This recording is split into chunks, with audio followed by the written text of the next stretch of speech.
नमस्कार, मैं रोहित रंजन और आप देख रहे हैं सच को सामने लाने वाला हमारा खास शो चमत्कार का लाइव टेस्ट।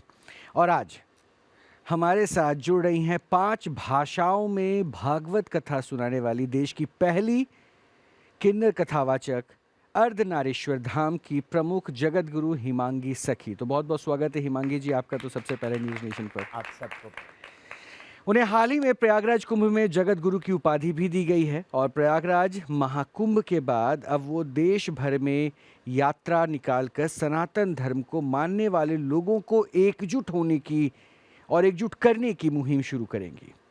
आज हम उनसे जानेंगे कि एक किन्नर के महामंडलेश्वर और जगत गुरु बनने की पूरी कहानी है क्या। लेकिन पहले उनसे जुड़ी एक रिपोर्ट हम आपको दिखाते हैं। भगवत गीता कहता है देहिनोस्मिन् यथा देहे कौमार्यं यौवनम जरा तथा देहांतर प्राप्ति धीरस्तत्र हन्मय देह।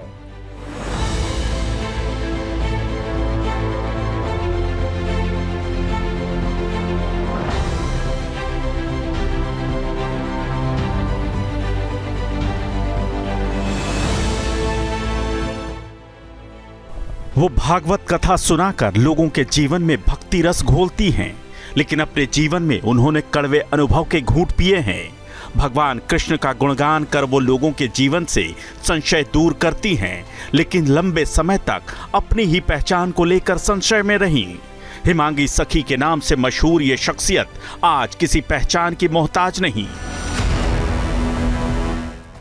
वो देश की पहली महिला किन्नर कथावाचक हैं। वो 5 भारतीय भाषाओं में भागवत कथा सुनाती हैं। गुजराती, पंजाबी, हिंदी, अंग्रेजी और मराठी भाषाएं धारा प्रवाह बोल सकती हैं, जबकि उन्हें थोड़ी बहुत बंगाली भी आती है। उन्होंने फिल्मों में भी काम किया है। बतौर कलाकार आशुतोष राणा के साथ उन्होंने शबनम मौसी फिल्म में काम किया। प्रयागराज महाकुंभ में वो महिलाओं के परी अखाड़े में शामिल हुईं। परी अखाड़े ने उन्हें जगत गुरु की पदवी देकर उनका पट्टाभिषेक किया। महाकुंभ के दौरान परी अखाड़े की तरफ से उन्हें शंकराचार्य के पद पर भी विभूषित किया जाएगा। महाकुंभ में वैष्णव किन्नर अखाड़े की वो शुरुआत करेंगी। इस महाकुंभ के अंदर हमारा अर्धनारीश्वर धाम के शिविर में वैष्णव किन्नर अखाड़ा का गठन होगा और इसलिए गठन होगा कि हम इसके अंदर किन्नर समाज को वैष्णव बनाएं और उन्हें वैष्णव पद्धति सिखाएं, क्योंकि पद प्रतिष्ठा लेना तो बहुत आसान है, मगर उसको उसकी गरिमा को किस तरह से हमें लेके चलना है वो शिक्षा देना किन्नर समाज को बहुत जरूरी है।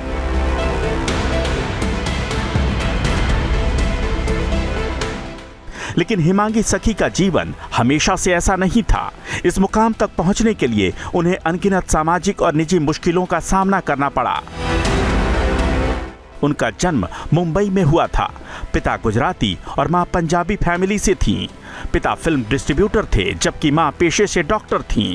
उन्होंने मुंबई के एक कॉन्वेंट स्कूल से शिक्षा ली, लेकिन पिता के निधन के बाद मां मानसिक रूप से विक्षिप्त हो गईं और कुछ समय बाद उनका भी निधन हो गया। बचपन में ही माता पिता की मृत्यु के कारण वो 5वीं या 6ठी कक्षा तक की ही शिक्षा ले पाईं। इसके बाद उनका सफर काफी मुश्किलों भरा रहा। आर्थिक तंगी के कारण उन्हें मुंबई से गुजरात लौटना पड़ा। फिर गुजरात से दिल्ली आईं और यहाँ से वृंदावन पहुंची। माता पिता की मृत्यु के बाद बहन की शादी करवाई। बहन के ससुराल जाने के बाद वो कृष्ण भक्ति करने लगी।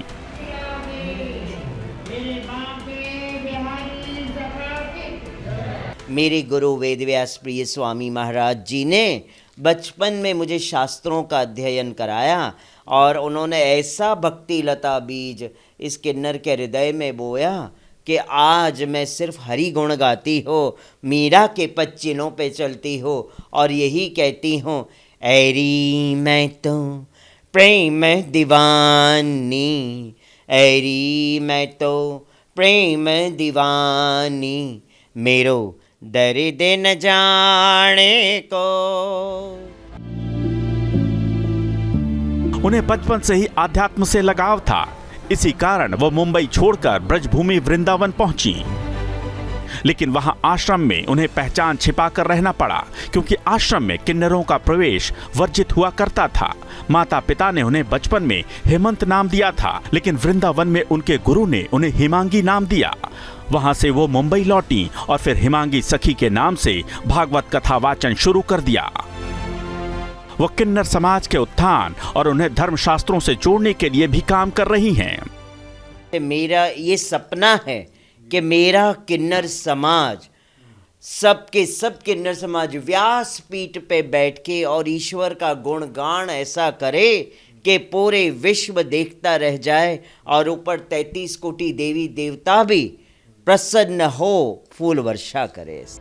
हालांकि चुनावी राजनीति से वो अभी तक दूर ही हैं, लेकिन उन्होंने एक बार वाराणसी लोकसभा सीट से प्रधानमंत्री नरेंद्र मोदी के खिलाफ चुनाव लड़ने का ऐलान किया था, पर बाद में वो खुद बीजेपी में शामिल हो गईं। उनकी मांग है कि किन्नर समाज के लिए संसद और राज्य विधानसभाओं में एक सीट आरक्षित की जाए।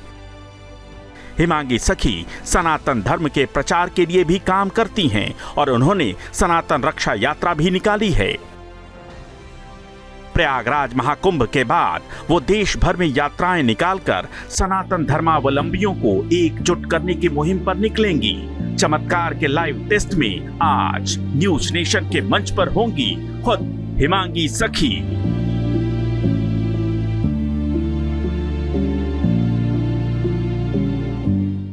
तो रिपोर्ट में आपने बहुत कुछ जान लिया, लेकिन अब बिना देर किए मैं उनसे बात करूंगा और आप लोगों को उनकी बातें ज़रूर सुननी चाहिए। तो हिमांगी जी, मैं शुरू करूं आपके इस सफ़र तक के मुकाम को, लेकिन वो हेमंत से हिमांगी की कहानी सबसे पहले जानना चाहूँगा कि हेमंत से हिमांगी सखी बन गई, क्या रहा?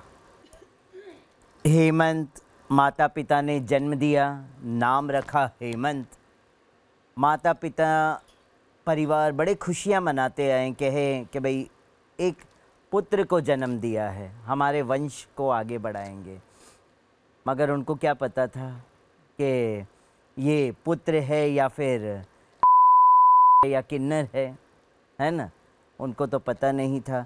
मगर जीवन की यात्रा ऐसे ही चली, जन्म हुआ, माता पिता ने नाम दिया, माता पिता का देहांत भी हुआ। छोटी सी उम्र में हमने हमारे माता पिता को कंधा दिया है। पिताजी फिल्म डिस्ट्रीब्यूटर थे, राज कपूर जी की कई फिल्में डिस्ट्रीब्यूट की, विश्वकर्मा ओवरसीज़ फिल्म कंपनी के प्रोप्राइटर भी रहे, मम्मी डॉक्टर रहीं। मगर पापा के निधन के बाद मम्मी मेंटली डिस्चार्ज्ड हो गई थी। पागलों की तरह सड़कों पे घूमना, हमारा और हमारी छोटी बहन का ध्यान रखने वाला कोई नहीं था उस वक्त। तो फिर वो संघर्ष की कहानी, मुंबई से फिर गुजरात आना पड़ा। हाँ, कुछ समय के लिए गुजरात शिफ्ट हुए, फिर गुजरात से फिर मुंबई आए। तो क्या आपके माता पिता को आपने अपनी सच्चाई के बारे में बताया था कि... नहीं, क्योंकि वो समय ही नहीं मिला ना। मेरे माता पिता ने मुझे वो समय दिया ही नहीं। शायद मेरे पूर्व जन्म के कुछ पाप थे जो बचपन में मेरे माता पिता का वियोग हो गया। होता है ना, इंसान जीव के जीवन में पाप होगा, पूर्व जन्म का संचय किया हुआ पाप पड़ा होगा, तभी तो छोटी उम्र में माता पिता का वियोग हो गया। भगवत गीता में तो ये भी वर्णन है इसका। तो सही ये कह रही हूँ ना महाराज जी? तो ये पहचान कब तक मतलब आपने छुपा के रखा, या फिर इसे उजागर करने में कितनी चुनौतियां रही? पहचान को अगर मैं छुपा के नहीं रखती तो उस वक्त समाज एक्सेप्ट नहीं करता। फिर भी समाज कहीं ना कहीं नोटिस करता है, ये लड़की की तरह उठ रहा है, ये औरत की तरह बात कर रहा है, ये चल रहा है। हजारों नाम समाज देता है और समाज खुद बताता है कि व्हाट इज़ योर जेंडर। समाज खुद कह देता है कि ये तो दूसरा ही जेंडर का है। कई नाम दे देते हैं समाज उसमें। मैं वो नाम तो यहाँ इस मंच पे नहीं बोल सकती हूँ, शोभा नहीं देता है, एक मर्यादा है, इसीलिए मैं वो नाम नहीं लूँगी। बड़े नामों से पुकारा, बड़े कष्टों से हमारे बचपन का जीवन बीता। कहते हैं ना, जब माँ पागल हो जाती है, परिवार का ख्याल रखने वाला मुखिया कोई नहीं रहता है, तो दर दर रोटी के लिए भीख मांगनी पड़ती है। समाज उसका शोषण करता है। कैसे शोषण करता है कि भाई फ्री में नौकर मिला है, लाओ बुला लो, घर में काम करवाते, 2 रोटी दे देंगे, हो गया, पैसे देने की ज़रूरत नहीं है। समाज ऐसा शोषण करता है। क्यों? माँ बाप नहीं है ना, माँ पागल है, बाप नहीं है, कौन पूछने वाला है इन लोगों को? तो कोई बात नहीं, मैं भी विश्वास फिर उस पर करती हूँ, अखिलम कोटि ब्रह्मांड नायकम, जो ब्रह्मांड का नायक है, जो अखिल कोटि ब्रह्मांड का नायक, वही आगे जाके आपको सपोर्ट करेगा। वो भी देखता है, वो भी देखता है, ईश्वर भी देखते हैं कि समाज कितना एक्सपेक्टेशन करता है, कितना उनको देखता है। हमारी भी परीक्षा लेते हैं ईश्वर कि वो कितना खरा उतरता है व्यक्ति मेरे इसमें। मैं आपको कुछ लोगों से मिलवा देता हूं जो आपके साथ इस मंच पर हैं। जी। वो आपसे बात भी करेंगे। उसके बाद मैं आपसे अभी और कुछ प्रश्न पूछूंगा। ठीक है। प्रियंका राणा जी हैं, समाज सेविका हैं। साध्वी विश्वरूपा हैं, हिंदू धर्मगुरु हैं। योगी उमेश पुरी हैं, हिंदू धर्मगुरु हैं। तो आप लोगों का भी बहुत बहुत स्वागत है। आप लोग भी वार्तालाप करेंगे, लेकिन मैं कुछ प्रश्न पूछ लेता हूं, क्योंकि अभी तो इनकी वो कहानी को मैं समझ रहा था जिसमें बहुत सारी चुनौतियों का इन्होंने सामना किया, लेकिन उन चुनौतियों के बीच में अभी भी प्रश्न यही था। मूलतः जो आप थीं, लेकिन आप ऊपर से हेमंत बनी हुई थी, वो तो फिर भी आपने छिपा के रखा। आपने फिल्मों में काम किया, ये बाद की किस्से हो गए, जब आपने अपनी पहचान उजागर कर दी। लेकिन इस पहचान को उजागर करने के लिए आप मुंबई से गुजरात, गुजरात से फिर दिल्ली तक का सफ़र करती हैं, दिल्ली से वृंदावन तक का सफ़र करती हूँ। कब आपने बताया कि आप दरअसल हेमंत नहीं हिमांगी हैं? जब मैं वृंदावन पहुंची, जब मैंने वृंदावन पहुंच के इस्कॉन वृंदावन में मुझे सेवा मिली, मैं रही, सेवाएं करती रही, शास्त्रों का अध्ययन, मेरे गुरु मुझे मिले, उन्होंने दीक्षा दिया, तो उन्होंने एक चीज़ कहा कि आपका नाम हेमांग है गुरु दीक्षा के बाद। तो फिर बाद में कमरे में आके गुरुदेव कहते हैं कि मुझे लगता है कहीं ना कहीं मैंने आपको नाम गलत दे दिया, आपका नाम हेमांगी होना चाहिए था। मैं बोला महाराज जी, आपके हृदय से वो नाम निकला है, आज से वही नाम मेरा होगा। और क्योंकि मुझे हिमांगी नाम पसंद है, क्योंकि ये हिमांगी एक नाम राधा रानी का भी है। फिर कुछ समय बीतता है, गुरु महाराज कहते हैं कि आप शास्त्रों का अध्ययन करो। मैं चाहता हूँ कि आप भगवत गीता का अध्ययन करो, है ना, ईशोपनिषद का अध्ययन करो, श्रीमद् भागवत का अध्ययन करो। तो मैंने स्टार्ट कर लिया, सेवा भी करती थी, अध्ययन भी करती थी, मुंबई में आती थी, कुछ प्रोजेक्ट्स करके फिर वापस पैसा लेके वापस वृंदावन आ जाते थे हम। और वृंदावन आने के बाद जब शास्त्रों का अध्ययन हुआ, ओरिएंटेशन को छुपा के मैंने अपने, कि मैं अगर ओरिएंटेशन को उजागर करती तो शायद मुझे आश्रम में स्थान नहीं मिलता। एक किन्नर को उस वक़्त आश्रमों में कहाँ स्थान मिलता है ना। तो बस एक दिन ऐसे ही राधा कृष्ण जी के सामने मैं नृत्य कर रही थी, तो एकदम तल्लीन हो चुकी थी, मगन हो चुकी थी। मुझे मेरे में थी ही नहीं उस वक्त। राधा श्याम सुंदर में चली गई थी मैं, ऐसा लगता था मैं रास मंडल में हूँ इस वक्त। तो गुरुदेव वहाँ से जब गुजरते हैं तो देखते हैं, फिर वो मैसेज भेजते हैं किसी के थ्रू से, और फिर मैं जाती हूँ तो मुझे कहते हैं कि आप जो भी आपके अंदर जो संशय की हुई भक्ति है उसको छुपा के रखो, उजागर मत करो। जैसे बैंक में हम पैसे रखते हैं तो बैंक बैलेंस हम किसी को नहीं बताते, छुपा के रखते ना। इसी तरह भक्ति को भी छुपा के रखो, दुनिया को मत शो करो, because people will cannot understand your bhakti, they will give you the names.